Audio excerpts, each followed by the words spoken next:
What is hydraulic fracturing or fracking?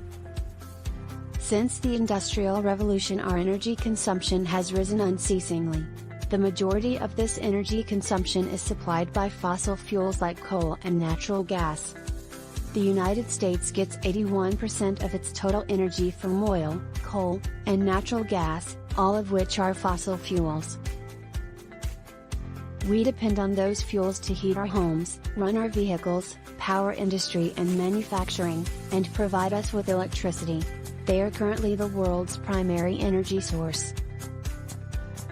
There's a technology called hydraulic fracturing or fracking, that can extract natural gas, potentially powering us for decades to come. So, hydraulic fracturing is a well stimulation technique used commonly in low permeability rocks like tight sandstone, shale, and some coal beds to increase oil and or gas flow to a well from petroleum-bearing rock formations.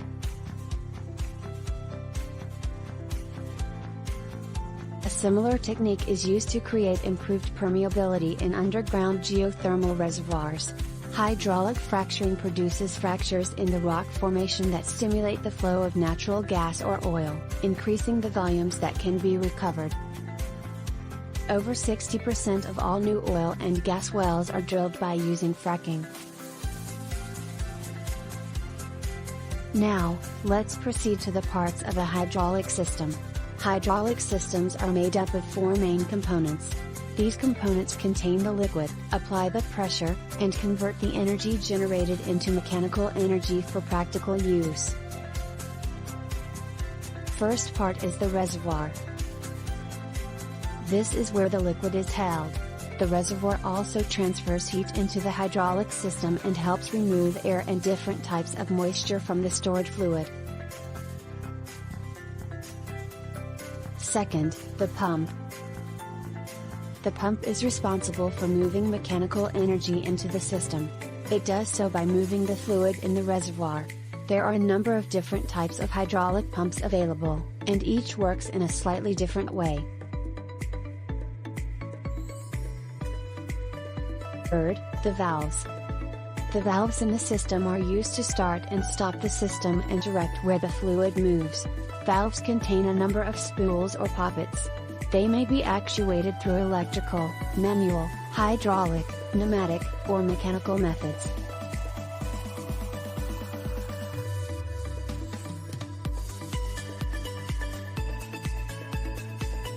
And last one, the actuators. These devices take the generated hydraulic energy and change it back to mechanical energy for use. This may be done in several different ways. Now let's take a look at how fracking actually works. It starts out with a long vertical hole known as a well bore drilled down through layers of sediment. When the well reaches 2,500 to 3,000 meters, it's at its kickoff point where it can begin the process of horizontal drilling. It turns 90 degrees and extends horizontally for about 1.5 kilometers through a compressed back layer called shale rock formation. A specialized perforating gun is lowered and fired, creating a series of small and inch-long holes that burst through the well's casing into the rock layer.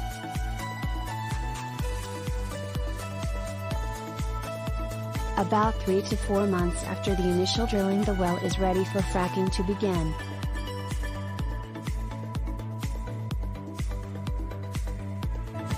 From there, a horizontal hole is drilled into the gas-bearing layer of rock. Next, the fracking fluid is pumped into the ground using high-performance pumps, creating fractures through which the trapped gas and oil can escape. Fluid itself is more than 90% water. The rest is made up of concentrated chemical additives. The chemicals perform various tasks. Among other things, they condense the water, kill off bacteria, or dissolve minerals.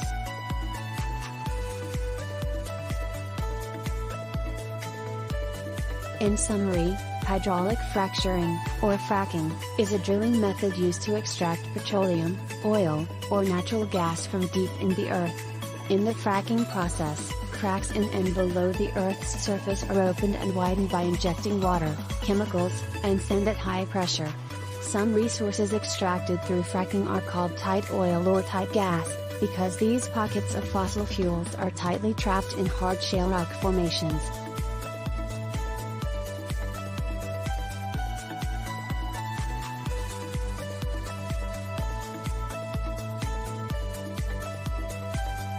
Thank you so much for your interest and attention.